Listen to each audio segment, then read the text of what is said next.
Well, hello everyone. It is time for you know, the thing we do twice a month, right? Every couple of weeks we get together and have a cup of coffee and answer your questions. And so I'm excited to be here. We've got questions pouring in via email, and we're going to have a good time, right? We're going to talk about Texit right out of the gate. Got some great questions about Texit, some basic ones and some more complex ones, and it's going to be a good one tonight. Anyway, before we get kicked off, hopefully you've got your cup of coffee ready to go. Um, let me do the housekeeping. Right, I'm Daniel Miller, president of the Texas Nationalist movement, and this is Late Night Coffee Talk. This is when I take time out of all of the busyness that is working to make Texas independence a reality, and I fire up that bad boy right there in front of me and this thing right here, and I answer your questions. Right, none of this is there's no scripts, there's no agendas here. I don't come in here and say I'm going to talk about this. It's all determined by you. So we're going to have a great one tonight. A couple of housekeeping items. If you were watching this on YouTube, be sure to like, subscribe, and hit that notification bell. You got to spread the love, right? And let me tell you, when you like the videos and you subscribe to the channel, not only do you get notifications when we post new videos, but it really, really, really helps other people see the videos. And you would be amazed at the questions we get from over there. So do those things. If you're watching on Facebook, be sure to like, share, and comment. And if you're watching on X, formerly known as Twitter, I don't know why they all put that, right? Just call it one thing or call it the other, but it's called X now, right? So if you're watching over on X, which increasingly larger numbers of you are doing, be sure to do all the X things, like it, repost it. I guess that's reposting. You can't call it retweet anymore. I don't know. I'm so confused by the whole thing. Needless to say, do all the things that we used to say do for Twitter, but just substitute X for Twitter and still do those things. On all of those, if you on YouTube, if you chat, if you comment on the Facebook video, if you comment in the on the post where this is, they all aggregate right over here. And Kara is in there right now, making sure that all your questions get to a place where I can find them. I will try to tackle as many as I possibly can tonight. This is going to be a speed round tonight. We are extremely busy, as you might imagine, right? I'm sure you can imagine why we are. Oh, by the way, I forgot to tell you, you can also send your questions. It's coming right here. Email your questions to coffeetalk@thetnm.org. Many of you already got the email and you've already emailed questions in, but you could still do it. I check it throughout, so just keep sending them in and we'll get to them. And also, if you've noticed the last couple of coffee talks that we've done, questions that we didn't get to, we actually posted articles answering those questions on the TNM news site at news.tnm.me. So, even if I don't get to your question here, look for it on the TNM news site because we're answering a lot of those questions over there with articles that are being posted. Excuse me. All right. You know what? I say we just get down to it, right? Let's just knock this thing out. Let's start with number one. Yeah, this will be good. Let's take this. This is not a question. This is a comment. David says, catching this on the TV so the kids can learn. Even got my mom watching. Okay. Well, hello, kids, and hello, David's mom. Thanks for tuning in tonight. Be sure if you have any questions, be sure to shoot them over, and I will take care of it. Look, if you're going to teach the kids something, from watching this, then this is going to be a good one, right? So here's a question from Let's Talk Politics. I'm guessing that's another YouTube channel. Thanks for being over here. But the question is, how could Texas leave legally? It is a frequently asked question that we get. I will cover the high points, but if you'd like some further drill down, you can obviously always go to texitnow.org. Where we have all those questions answered in excruciating detail. But look, here's the bottom line. you have to look at, if you're going to determine how Texas can leave legally, the first thing you have to understand is the relationship between Texas and the rest of the union. Okay. Texas is a state of the United States of America. Okay. And as such, that relationship is governed under the United States Constitution. And being governed under the United States Constitution, you can go to Article 1, Section 10, and there you will find a list of all of the things that states are forbidden from doing. It's the prohibition list for states. Okay. What you will not find in that list is withdrawing from the union. Okay. So now you have to go look at the 10th Amendment. The 10th Amendment, the last amendment in the Bill of Rights, is very explicit when it says that any powers not granted to the federal government or reserved or prohibited to the states are reserved to the states and the people. Okay, so what does that mean? That means if it's not in the prohibition list in the Constitution, it's not prohibited for a state to leave, then it's a right that is reserved, a power reserved to the states. So all you have to do is turn over to Article 1, Section 2, right, of the Texas Constitution, which is a post-Civil War, post-Texas versus White Constitution. And it's very clear when it says that the people have at all times the inalienable right to alter, reform, or abolish their government in such manner as they may think expedient. So essentially what you have is you have Texas in its own constitution saying that it's an inalienable right for us to withdraw if we choose to do so. But it has to be, and the stipulation is, it has to be the people making that decision. So, when people talk about and ask the question, how could Texas leave legally? Look, those are the broad brushstrokes. And people will say things like, it's unconstitutional for a state to leave. And we say, please point it out in the Constitution. They can't, right? Or they'll say, well, that was settled by the Civil War. Well, obviously, no, it wasn't settled by the Civil War. It was put aside for a time, but no act of force by any person or a government can deprive you of an inalienable right. Otherwise, we could just say, look, if someone mugs you, breaks into your house, steals all your crap, and then you get in, and then you can't catch them immediately or whatever, then, they just got away with it. And so therefore you don't have a right to property. I mean, it's a little more nuanced and complex than that, but you understand what I'm saying. If it's an inalienable right, then it is reserved to the people to make that choice about how they're governed. And so, without going into Texas versus White and absolutely destroying that and many other things, those are the broad strokes. And I would encourage any of you out there, if you have questions about the constitutionality or the legality, go to texitnow.org, go read the documents over there that we have. It's nothing secret. We didn't comb through dusty pages in the Library of Congress or the Texas State Archives and claim that we found something special.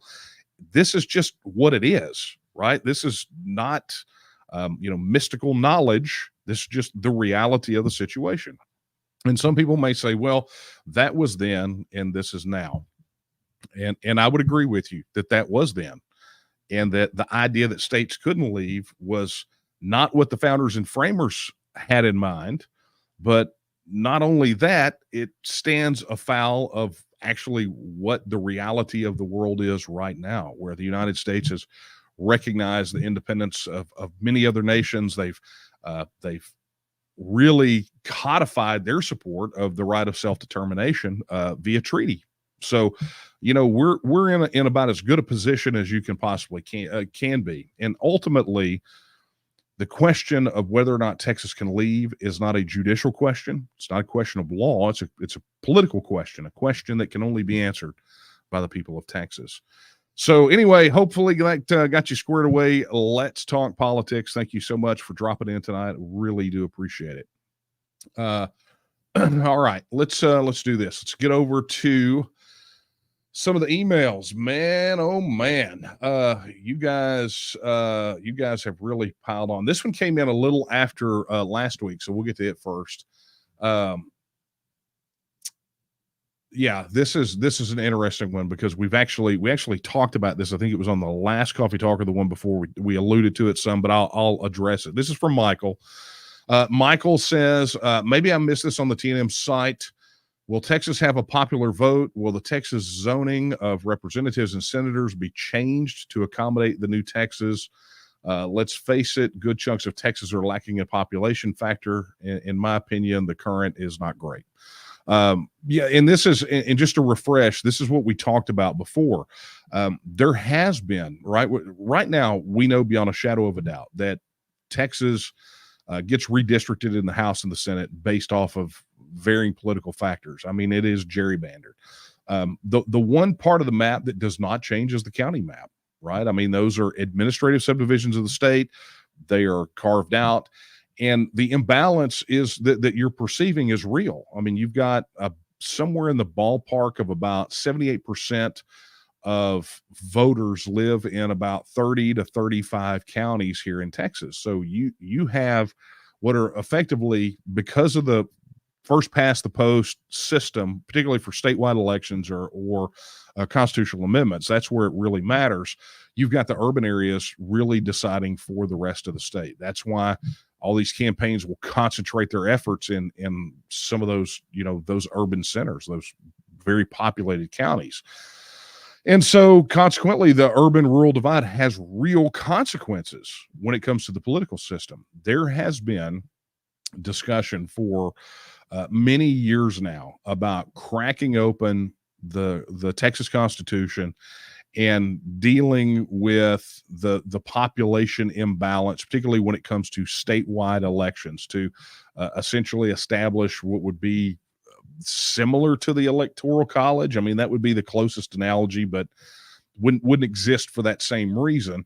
But essentially to divide up the population in such a way, whether that be according to Senate districts or by counties, whatever it is, so that you could basically get statewide elected offices had to win a majority of either the counties, right? Because that's been one idea that's floated, or a majority of the Senate districts, which is another. Now, Senate districts make a lot more sense because you have an equal distribution of population.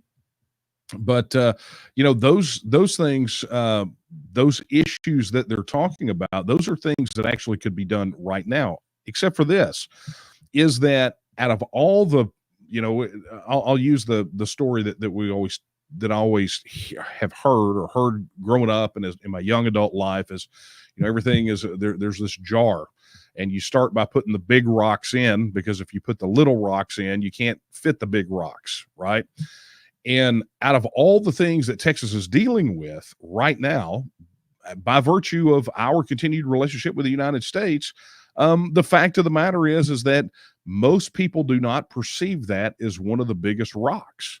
Okay. Now, the upside is, if you look at the Texit process, particularly post-referendum, where we have to address some constitutional issues, here in Texas, that would be when the public's appetite for addressing those things happens. So post-referendum, during the transition, probably is when you will see that come up. So I don't disagree with you, Michael. I don't. And we've been hearing it from people that are out there pushing policy. It's just, out of all the major things that are happening, it's just not a big deal on people's radar right now. Okay, this came in via email from Stacy Pauley, who is one of our coordinators down in Bexar County, right, San Antonio.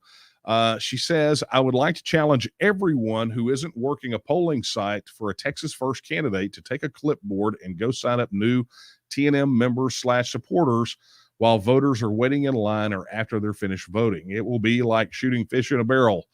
This is too good of an opportunity to pass up. And look, I can't agree with you more. What Stacy's talking about is everybody go out there. We make the tools available for each of you, whether you're part of a group or not, to go out there. We make those tools available for you. If you go to social.tnm.me, you have all those resources there where you can print your own sheets for people to fill out. On the mobile app, we provide you with a QR code that people can scan and go out there to the polls and talk to people. If you've seen voter turnout numbers, they have been rather brisk. So that's Stacy challenging you. That's not me challenging you. That's Stacy challenging you. And I would suggest that you do what she says, because if not, she will definitely let you know. Okay. Let's see here. Okay, that is not a question. But it is one that we need to forward off somewhere. So I love it.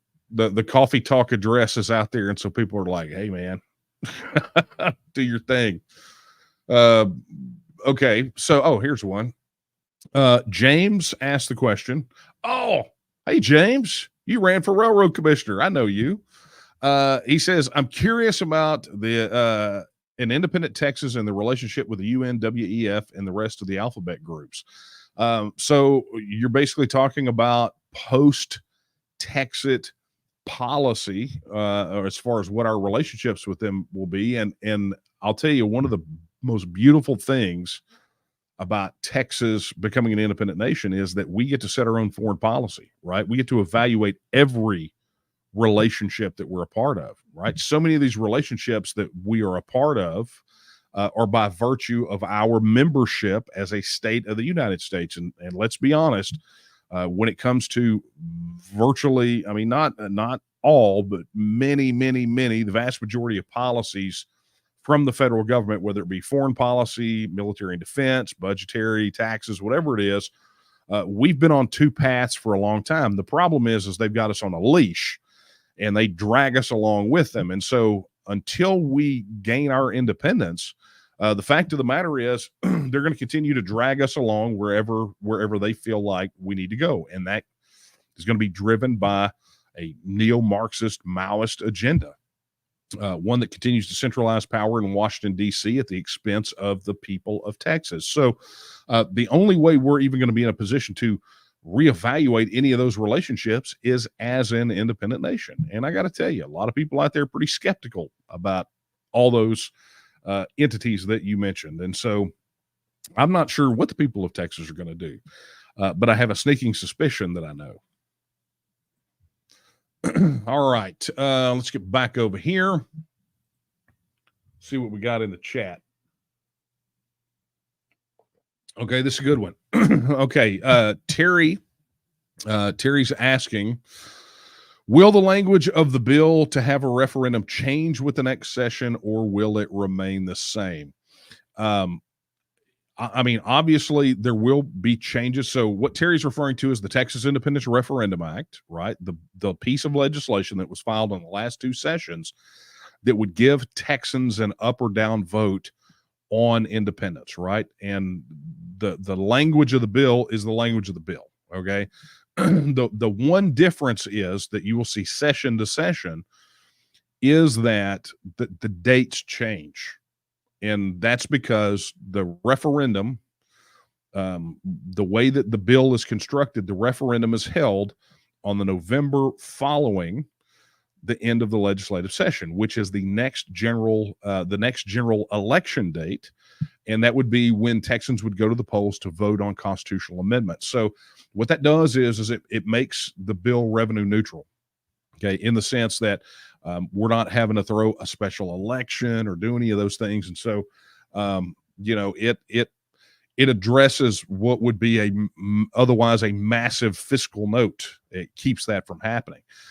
We had some arguments the first time that we filed the bill, when Kyle Biederman filed the bill, with Ledge Council, specifically about a fiscal note that they wanted to attach to the thing, because they were misreading the bill and saying, well, there's a massive fiscal note because, Texas is going to become an independent nation. It's like, no. This bill deals with the referendum and the committee that comes after it. So, they were going to hit us with a massive fiscal note, and I know there was some round and round about that. So I think we pretty well got that issue sorted out.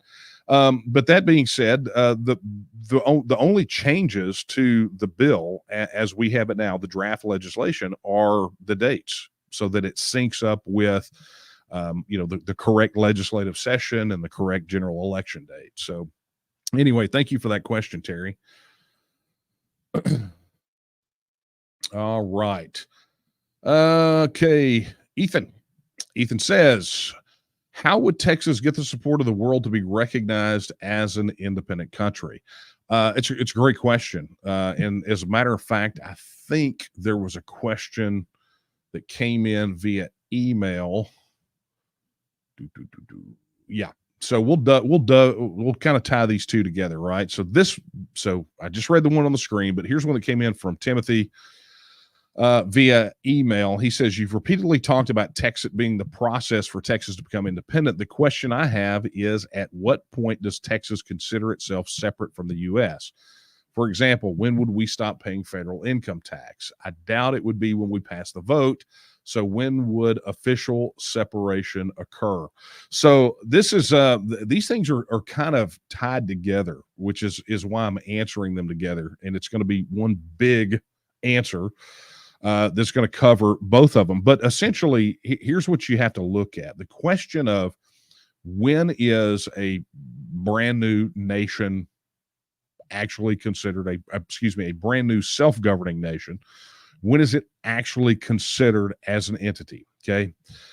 So you have to look at a couple things. And the first thing to understand is that there is no sort of international standard for when that is. Okay. So when you look at the Texas process and you say, okay, great. The Texas process says, we're beginning this separation process. It will culminate in a referendum. The people, when they say yes, will begin the process of officially extracting us the rest of the way. And so because there is no sort of set process, there's no internationally recognized standard for how this happens. It all happens kind of when we decide it happens, right? At the moment that we've gone through all the stages, constitutional changes, statutory changes, international covenants, treaties, and agreements, and finally the negotiated issues, that's when it's most likely to be considered the moment of separation, right? But that separation's already occurring. It's never this clean break. It's just this untangling of all these different threads. But there is a point, that moment where we are fully self-governing. And oddly enough, this is a conversation that the UK is having right now in their continued relationship with the European Union. Even though they're technically out, there's still some ties there. Having to deal with the EU's Commission on Human Rights, and there's some things that they're trying to figure out how they're going to untangle. And of course, the Remainers want them to continue to stay entangled. But the bottom line here is that this also depends, and this is the second thing, it really depends on what the nature of the relationship is prior to. So you will have, right now, you have what are called stateless nations. You have effectively nations that have achieved some degree of autonomy or achieved full autonomy. They have fully functioning governments.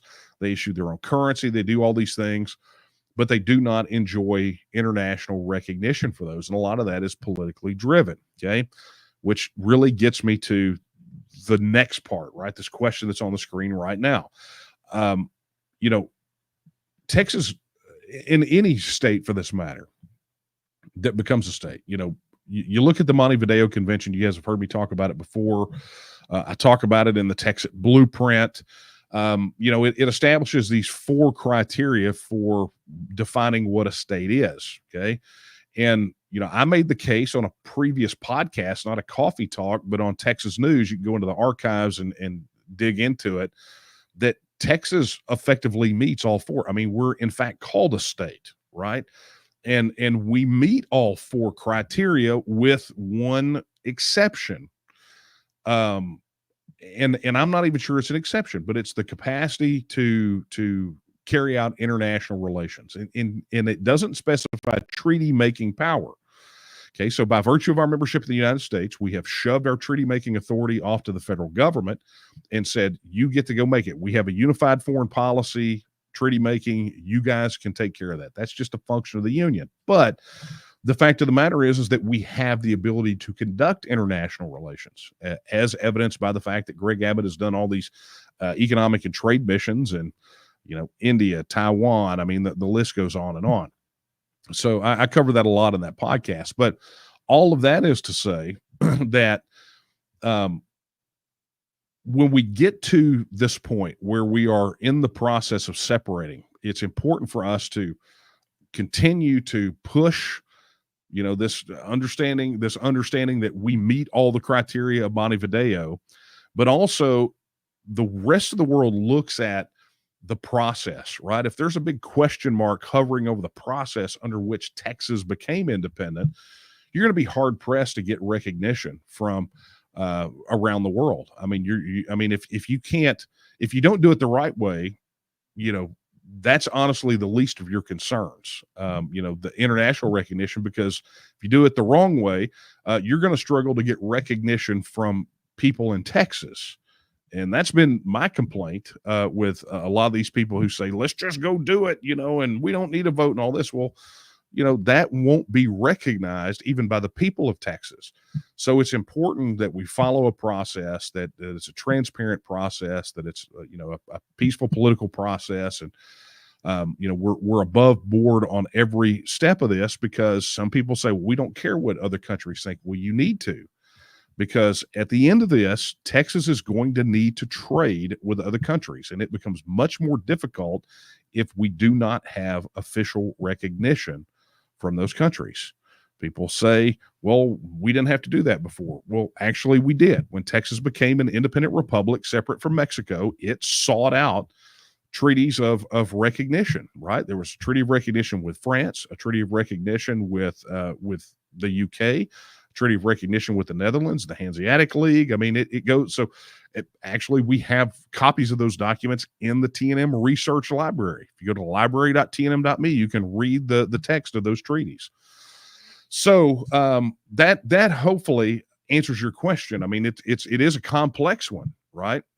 And I think these two really dovetail across one another, because ultimately that act of separation, we may recognize it, but it's important that other people do as well. And it's important to recognize that act is not necessarily like something that happens overnight. We have to untangle those threads. So thank you for that question. See, I told you some of these questions were going to be nice and in-depth tonight. It makes me very happy. Okay. Yeah. More talk than coffee tonight. Okay, this is a callback question. Connor says, speaking of those counties, once independent, would we still have 256? Well, we have 254 counties, right? Or would we group those up into our own provinces / states, or is that a question for a later date? I mean, there is this idea, and I appreciate the question, Connor, but we don't need to, right? Texas is a unitary nation state. We are not a federation. There's not a necessity to group anything and try to form new states or new territories within. We're a unitary nation state. They exist, right? We already have administrative subdivisions. They're called counties. They exist. So, this idea that, and I get emails about this from time to time where people are like, are we going to have our own states? It's like, no, that's a federation. We are a state. We are a nation state. And I know it's difficult for people to think in those terms, but that's kind of the way the rest of the world works. Unitary nation state, right? And as unitary nation states, you will have administrative subdivisions within that state, unless you are not a unitary nation state, unless you're a federation or a federative body, right? Which is what the United States is, which is why I tell people, and they look at me strange, the United States of America is not a nation. The United States of America is a federation. It is a federative state, in the sense that these are independent, self-governing, independent nation states that have agreed to come together under the umbrella of one entity that handles certain functions. But beyond that, they still retain their sovereignty. It's virtually no different than the European Union, with the exception that we have, for a few generations now, allowed the power brokers in Washington, D.C. to usurp the state sovereignty and the power of the people, right? Which is something the EU is trying to do. I mean, they make no bones about the fact they want to create a United States of Europe and effectively undercut the sovereignty of all those self-governing independent nation states. So, but no, we already have 254 counties. Thank you for the question, though. Okay. Oh man, look at this. It's like old home week. Man, yeah. I mean, we got candidates coming out of the wazoo, man. Kerry Council. Man, I'm so glad to see you on here. He says he's still fully supporting the referendum. I got to know Kerry when we were on the campaign trail together back 2 years ago. And I mean, what a super nice guy, man. Really, really do like him. I'm glad you're on here with us tonight, Kerry. Thank you. And it really is old home week. Look at this. It's Betsy Dewey, the singer, none other than the singer who did the Texit song, right?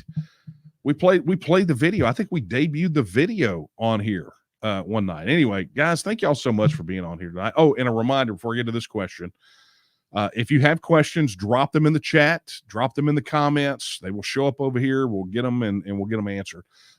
Or you can, oh man, look at that timing. Right down there at the bottom of the screen. Email your questions to coffeetalk@etnm.org.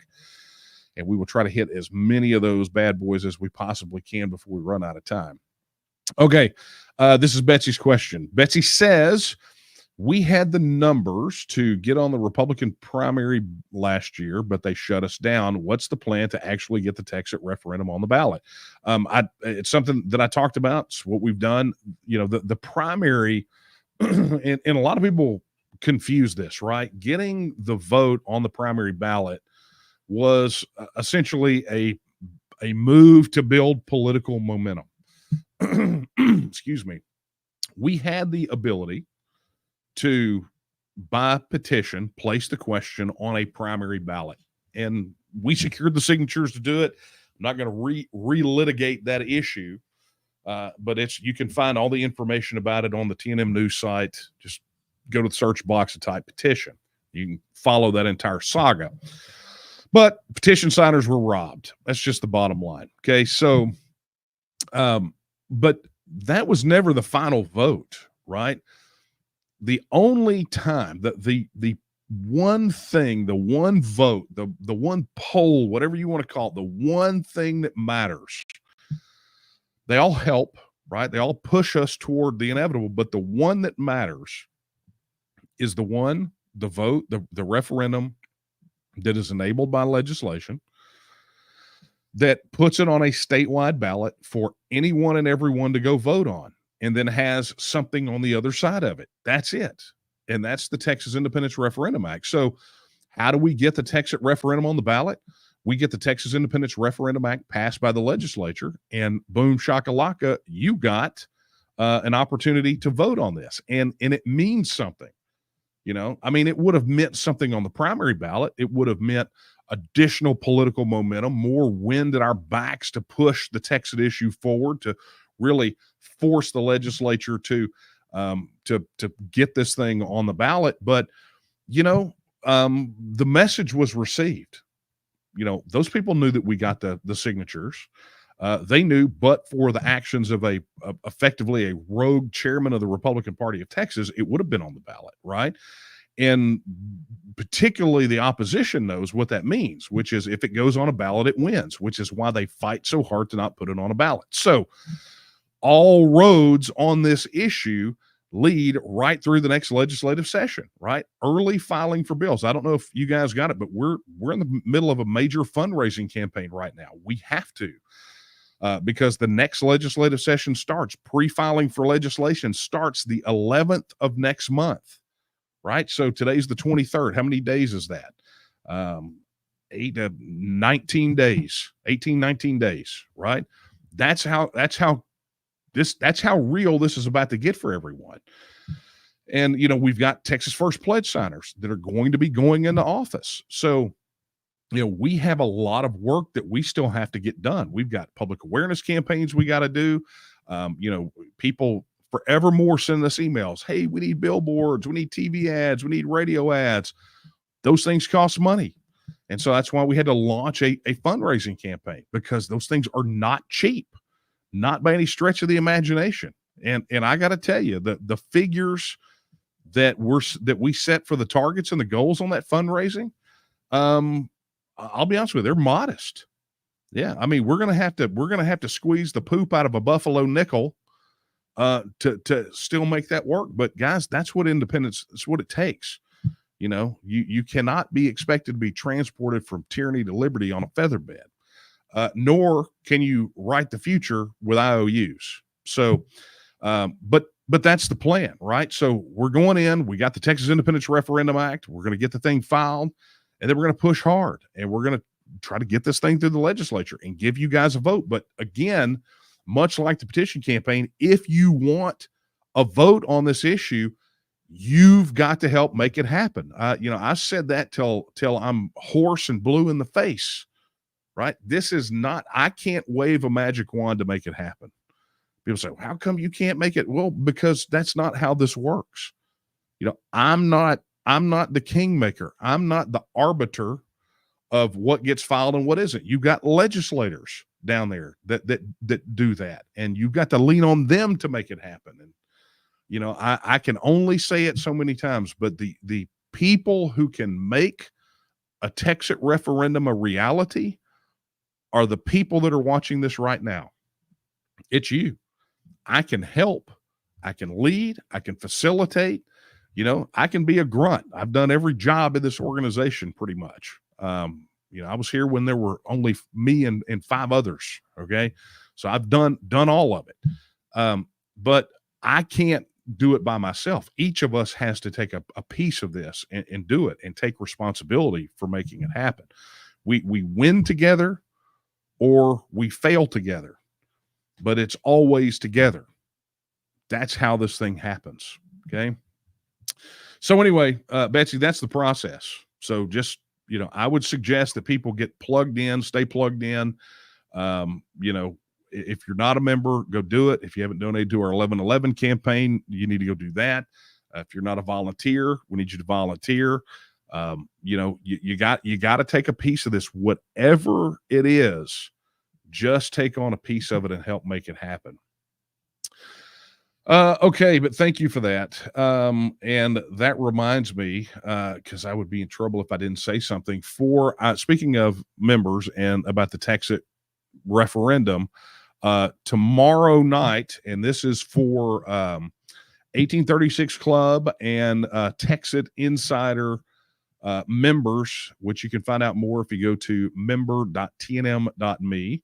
Right, tomorrow night we're going to be having a webinar, one of our Texas talks, and the topic is going to be the Texas Independence Referendum Act pushing forward for 2025. I'm going to be joined by Executive Vice President of the organization, Nate Smith. We're going to talk about legislative strategy, right? What it looks like, kind of where we're maneuvering, what we're hitting, what our strategy is going to this next legislative session. We're going to talk about kind of what the timeline looks like for the start of the session from 11/11 all the way through the legislative session.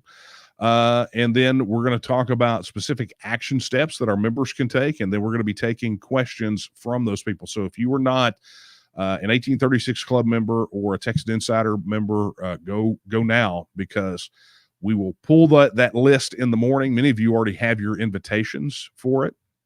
But we will pull that list first thing in the morning and get those invitations sent out, and then that's who gets on. And this will be every month, right? We're going to be doing another Texas Talk with another facet of what we're doing, but had to talk about that tonight because this is going to be our Texas Talk for October.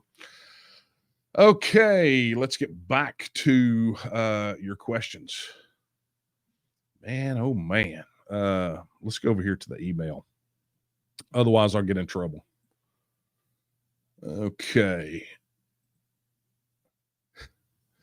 Okay, so this is from Kent. Kent says, why wait for the legislature to pass the referendum? Just let Texans vote on it in a privately run ballot initiative.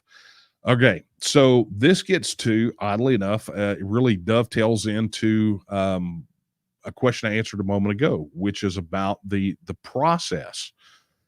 If and I will tell you, and I know this because Veneto, right, or Venice in Italy, did a very similar thing. They ran their own private referendum on independence years ago. You can go search for it. We may even have articles about it on the website, but they did some pretty innovative things. But in the end, the results of that privately held, now they did have two referendums. They had one that was supported by the government there in Venice, but they had a privately run one. As a matter of fact, Dr. Quartrip and I had a whole conversation about this. And part of the challenge is that you don't get the participation because you're going to have an entire section of people who are going to look at that privately run referendum as being a propaganda piece for the pro-exit people, and they will not participate. And in doing so, that becomes illegitimate, right? So it's like, it's like I'm going to gather together a dozen of my friends over here at the house, and we're going to declare Texas independent. We're going to have a vote, and now we're going to go out. We're going to pretend like Texas is independent. I'm going to be, president, and this guy over here is going to be Secretary of State. This guy's going to be the Secretary of the Treasury. And well, who recognizes that? Well, let's be honest. Even the 12 people are not going to recognize it. They're just play acting, right? So legitimacy is a cornerstone of securing your independence, and you don't get legitimacy by trying to call some kind of crazy audible. Now, if we were in a situation where elections had been suspended, right? Where we've had some fundamental rights, like, to be able to express that, if indeed it were true, then you have a different situation. But even then, if you did it as a symbolic measure, it's not going to be recognized as legally binding, right? You got to remember, Article 1, Section 2 is very clear. All political powers inherent in the people, and all free governments are founded on their authority and instituted for their benefit. And they, the people, have at all times the inalienable right to alter, reform, or abolish their government in such manner as they may think expedient. It doesn't say some of the people. It says the people, right? So that means you got to have a process for establishing the will of the body politic. And that is a legitimate, lawfully constituted referendum on the issue. So I would love to do it. I mean, we actually have had conversations about whether we wanted to run the Veneto play here in Texas. But when it comes down to it, do you want to spend resources on what is effectively polling the people that you already know where they stand on the issue? Or do you want to take those resources and direct them in a place that will give Texans a lawful, recognized vote on the issue? So that's what it boils down to. But thanks for the question, Kent. All right. Let's get back over here to the chat. Man, you guys are very wordy tonight. I love it. All right, let's knock out a quick one. Michael says, where can we find the list of legislators that support our referendum? You can find a list of legislators that have signed the Texas First Pledge at taketexasback.com, right? So it's all spelled out, taketexasback.com. There you will find the Texas First Pledge, and you will find all of the pledge signers that have affirmatively pledged that they will support a vote on the issue. Now, doesn't mean that they support Texit, right? But they, at least at a minimum, recognize our right under Article 1, Section 2 to have the vote. And, they pledged to work for it. So definitely something we'll be talking about more moving forward. But you can go over there right now. We've had a lot of inquiries come in from people wanting to know because they're going to the polls to vote.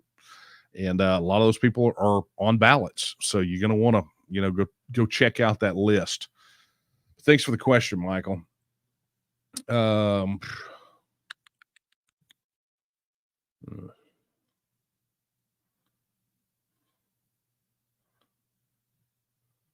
Okay. Man, you guys are posting a lot of questions tonight.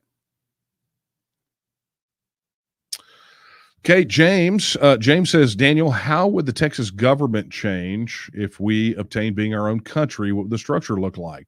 In the immediate term, it would look very similar. You would have a constitutional republic. You would have a 3-branch government. You'd have a bicameral legislature. You'd have an executive branch and a judicial branch. People have this notion. Now, I'm not saying this is you, James, but some people have this notion that Texans vote to withdraw from the union, and then the next day it's just like total anarchy. We got to build everything from scratch. And you have to look at it in the terms of, what do we have already, right? If indeed Texas is already a free and independent state, as it says at the very beginning of Article 1, Section 1 of our Texas Constitution, and we have this document that serves as a governing document, the Texas Constitution, that lines out how our government is done, then there is no need to scrap it, right? Unless we want to make changes to it, which some changes have to be made, right? I alluded to this a moment ago. The 4 stages post-Texit vote: constitutional issues that we have to deal with, constitutional changes, statutory issues and changes, international covenants, treaties, and agreements, and the negotiated issues right out of the gate. The constitutional issues: what do we have to do at a minimum to take care of those functions that had been delegated off to the federal system that we are now reclaiming by right as a self-governing independent nation? You would be very surprised at how few that is. And I know this because as part of the project, where people talk all the time about whether or not we know what this is going to look like, I literally have been going through in addressing every single one of those issues. Been working with some folks and creating drafts of constitutional amendments that have to be made at a minimum. So, what will the government look like? It will look suspiciously like it does now until we change it, right? And that's another key principle people need to really understand, is that nothing is changed until it changes, right? Everything is the same until it changes. And so we're rocking along. We have our Texit referendum, which means we have an expressed will of the people of Texas. And then what do we do with it? Well, we start launching into that process, but things are as they are until they change. And so what that does for us is it gives us a lot of opportunity here as part of that process to guide and direct the speed and the scope of what those changes are. People say, well, this is going to take too long. Well, for me, who's been doing this forever and a day, guess what? It takes a long time. And as someone who studied independence and independence movements and countries that have become independent, it takes a while. These things don't happen. This is not microwave popcorn. But the fact of the matter is that by addressing it in the way that we're doing with the process, we have the ultimate control over the speed and the scope of the change. How big of a change we want, how fast we want to make it happen. We have control. So it's going to look suspiciously like what you have right now from a structural standpoint until we as the people decide that we want to change it. So thank you for your question, James. Okay, let's get down to this. Okay, here's one. Now, I'm not sure if that's Dr. Mac or that's Dr. Mac, but there's a 911 after it, so I'm feeling doctorish for this name. Just a guess, okay? So I will refer to you hence as the good doc. Says, I live in a deep blue county. Most of my neighbors vote Democrat. How do we appeal to them, as most of the arguments for independence are conservative in nature? I would tender this. Excuse me, folks. I would tender this. The arguments for independence are not conservative in nature. The arguments for independence transcend typical divides. Well, first and foremost, we got to define terms, right? You got to define what conservative means and what liberal means, because you put 100 people in a room and you're going to get 102 answers on what those words mean, right? And that's just a fact. And I know this because I ran against a guy who was a Democrat who flipped parties to Republican. Well, this was when I ran for state rep in 2012, and he sent out mailers like crazy about how conservative he is, and 9 out of 10 people would look at his voting record and say that doesn't look like the voting record of a conservative, but yet he still won, pitching himself as a conservative. So, I would suggest to you that those labels are kind of meaningless right now. I mean, you could self-identify as whatever. I mean, you got people right now that take the R label that call themselves conservatives that are endorsing Kamala Harris for president, right? So you can't tell me that those words have any real, objective meanings anymore. But that aside, the arguments for independence are not pro-conservative or pro-liberal or anti-conservative or anti-liberal. They sit in a place sort of above all that, right? Because whether you consider yourself a conservative or a liberal, you're still a Texan, right? And so these arguments about independence are really about pro-Texas or anti-Texas. And what you will find is there is some party alignment or ideological alignment on the anti-Texas side with, some of the folks. But I would say to you right now that there are people inside the Republican Party that call themselves conservatives, that wear the R jersey, that hold office, that are about as anti-Texas as you could or anti-Texas as you could possibly get. They are so pro the federal government. If the federal government came over here and ran us over with steamrollers, they would excuse it in the name of, well, you can't speak against America, right? I mean, that's just kind of the attitude they take. So they are what I would refer to as Texas second, right? They're federal government first and Texas second, and maybe not even Texas second, okay? But the arguments for independence are really what I refer to as transpartisan. They transcend this normal sort of partisan divide. And if you think about what the arguments for Texas are for independence, just break it down to some common things, right? Number one, does anyone out there, you can ask these questions. Do you think the federal government is fixable, right? Do you think it's broken? I mean, that's the first thing. I have seen broad agreement from people who vote for either party that agree that the federal government is absolutely fundamentally broken, that it does not serve their interests and their needs. Do you believe the federal government can be fixed? And the vast majority will tell you, no, they don't believe it can be fixed. So then you can begin to have those questions. You start having those conversations and start asking those questions. Well, who do you think could do a better job of governing Texas? Is it Texans, or is it 2.5 million unelected bureaucrats in Washington, D.C.? Those are the kinds of things that you start talking about instead of, pitching, one candidate versus the other, or this federal tug of war. You start really breaking down how Texans view the relationship with the federal government. And what you find is that there are going to be people in the other party that vote for a party that you're not in, that are going to look at the Fed, that they're looking at the federal government in a very similar way that you do. And you see this borne out in the polling, right? Even going back to, the Reuters Ipsos poll back in 2014, that was the time where we first showed a majority of Republicans of supporting the Republican Party, 54%. But what blew everyone away was the 48% of independents and the 35% of Democrats. And they're like, where in the world do these Democrats come from? I mean, that was 2 years in the Obama second term. They shouldn't have existed at all.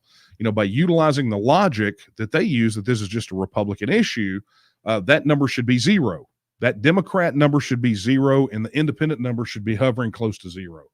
But it's never that way. Then you get to Survey USA in 2022, which showed, obviously it's going to be weighted heavily among the Republicans, because a lot of what Republicans believe and vote for deals with maintaining state sovereignty and, trying to keep the federal government out of our lives, those sorts of things. And so you saw, I think, 76% support in the Republican Party in that Survey USA poll. But then you go to, you look at Republican support and that poll, 54%. Independents, 52%. We're majorities across all of them, combining for what is effectively a supermajority of likely voters. So, there are these issues. I tell people all the time, the economic arguments alone for Texas transcend party. I mean, those economic arguments absolutely destroy the normal partisan divides. When you're talking to people and saying, look, because the federal government hasn't met a regulation that it doesn't like and it just keeps passing them and it layers and layers and layers. I mean, this is not me. This is George Mason University, right? This study that they did. Cited in the Texas book. We've got it on the website, right? But when you have that study that says the federal government basically makes us all about 85% poorer because of regulatory accumulation on the federal side, and that Texas means that everybody essentially gets about a 600% increase in the value of their take-home pay, that resonates regardless of who you are. Eliminating federal overregulation, just getting the federal government out of our economic situation and kind of following the Texas model for economics, that applies, because the one thing overregulation does is it destroys the bridge between poverty and prosperity, and that's entrepreneurship. And, you want to talk about being able to appeal to people in urban areas, the ability to be able to earn and keep more of what you earn is pretty appealing, but that doesn't happen with us attached to the federal system. Go talk to, you can ask them their party affiliation if you want to, but go ask anybody at the gas pumps or the grocery store how they feel about the way things are going right now.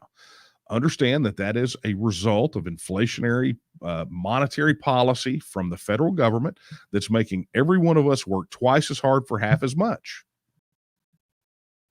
That's the reality of it. That is what Texas solves for these folks. And so I don't find myself asking people what party they vote for, because ultimately the one vote that matters to me is the way that they're going to vote when the Texas question is on the ballot.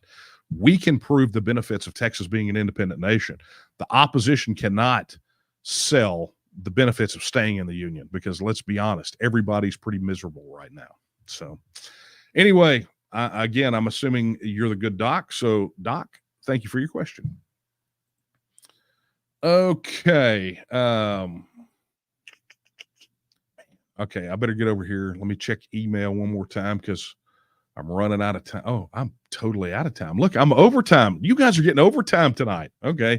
All right. I'm gonna take one more question. Let me pull this one. Boom. Here we go. Okay. This is someone who hasn't asked a question already tonight. It's some toast. And that is definitely a profile picture of a piece of toast, which is kind of funny. Who will financially back an independent Texas? Will we be free from central banking? Okay, so good question, and I want to try to get to this as quickly as I can. We had a recent article posted on the TNM news site where we talked about how Texas could handle currency post-Texit, and there was a mention in there about, if we needed to set up a central bank, we could, right? And lining out how that, and that was just one piece of the article, and oh my God, the hate mail, right? You guys are pursuing a central bank. No, we're not. What we're doing is we're saying, if you want a currency, here's how close we are to having one, right? I mean, we're this far away, this far. Let me see if I can get it closer to get this far, that far right there. That's how close we are to having our own currency. And it was essentially, the gist of it was saying, look, guys, we're, as a state, as a self-governing independent nation, if you look at our economy right now, we're the 8th largest economy in the world. We've got multiple sovereign wealth funds. We have our own bullion depository for storage of precious metals. It's run by the state. And they're already working on the legislation to enable transactions based off of the deposits of the metals in there. So if you wanted a metals-based currency, you have the ability to do that. We have abundant natural resources. If you wanted to basically take all those and put it into what is essentially a bourse and peg a currency off of that, you could do that. If you needed one, if you needed a central bank, you could do that if that's what you want. But the point here is, and really I promise you, I'm not hijacking your question, Toast.